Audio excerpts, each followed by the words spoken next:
On parle également de Chancel Mbemba.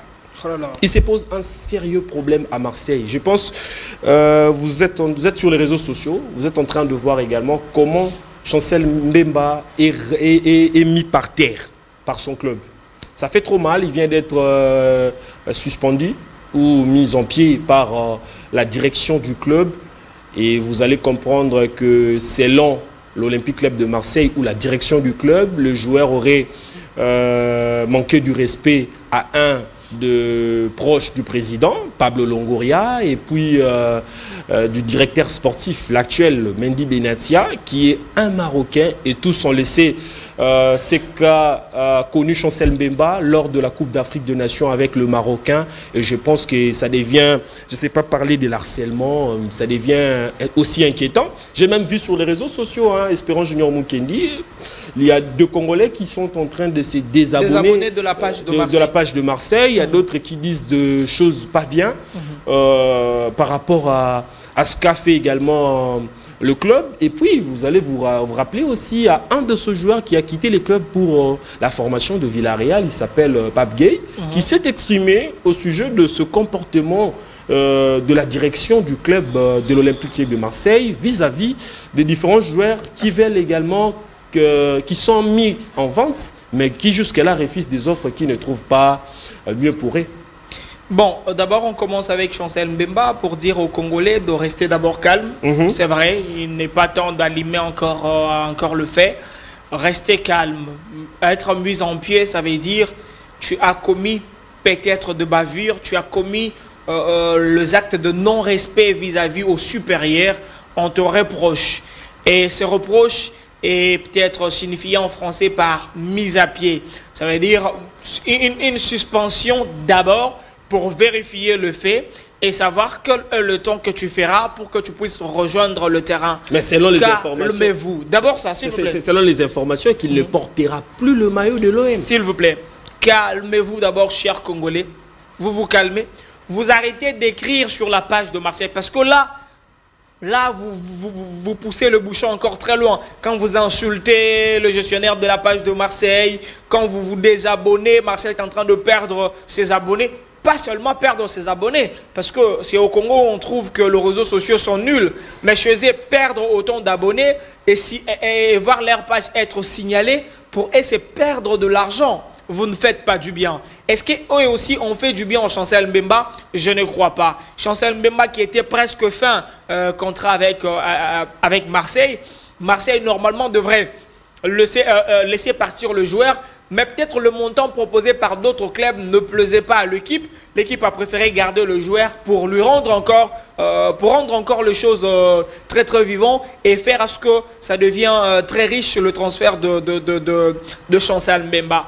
Mais là, malheureusement, Chancel Mbemba connaît des problèmes avec le club. Ce que moi je demanderais, c'est quoi? Si on avait une fédération congolaise de football au vrai sens du mot, la fédération devrait déjà notifier à la FIFA du comportement de l'Olympique vis-à-vis à son joueur. Et à ce moment-là, la FIFA devrait se saisir du dossier et établir la paix au niveau du club. Et c'est normal, c'est faisable parce que ça s'est fait partout. Quand Eto'o était insulté de macaques, quand les Drogba ont été insultés, leur fédération notifiait la fédération mère de football qui est la FIFA. Et la fédération mère de football gérait très bien les choses. Avec Chancel Mbemba, c'est ça le comportement des Français. Soit tu le veux que tu changes ta nationalité normale, ça veut dire que tu sois français pour que tes intérêts là ne soient pas juste pour le Congolais, que tes intérêts soient pour le Français, mais tu pourras continuer à jouer pour la RDC parce qu'il y a la différence chez le joueur, il y a la nationalité normale et puis il y a la nationalité sportive. Tu pourras avoir la nationalité sportive de la RDC, mais après ils veulent que tu modifies un peu ton passeport, tout ça. C'est normal chez les Français. Et lorsque tu boycottes, ça pourra t'amener à ces genres de danse qu'on amène Chancel Mbemba. Mais on parle également de Mendy Benatia qui est parmi le Marocain, l'auteur également de ces manigances de la part de la direction du club. Vous savez, moi je ne vais pas encourager le Congolais à prendre les choses dans l'angle qu'ils veulent prendre là. Mais je pense peut-être que si la fédération nous aidait à établir la vraie vérité, ça sera mieux. Et aussi, Chancel, il ne parle pas. Que voulez-vous qu'on puisse comprendre? Le joueur doit normalement parler. Et nos amis journalistes qui sont avec lui en France, ils doivent lui pousser à parler. Si Chancel parlait, on allait savoir. Si un proche de Chancel parlait, on allait très bien établir le fait. Mais nous ne pouvons pas établir le fait au moment où ni Chancel, ni il n'y a que le club qui communique, ni le proche de Chancel, personne ne communique. Ça devient compliqué pour nous aussi. Nous ne pouvons pas encourager qu'un Marocain, soi-disant, parce que Chancel Mbemba a eu des accrochages avec le Marocain lors de la CAN, qu'un Marocain continue à sanctionner notre joueur. Chancel Mbemba est le plus précieux des joueurs qu'on puisse avoir en RDC, le plus respectueux. Et la situation qui s'est passée à la CAN, simplement, il ne voulait pas que le coach puisse lui saluer. Et il en a dit clairement, la justice des dieux, il y en a, on a vu la justice des dieux. Établir les choses entre nous et les Marocains qui nous malmenaient à tout le temps. C'est un match nul et nous sommes allés très loin. Les Marocains ont quitté la compétition.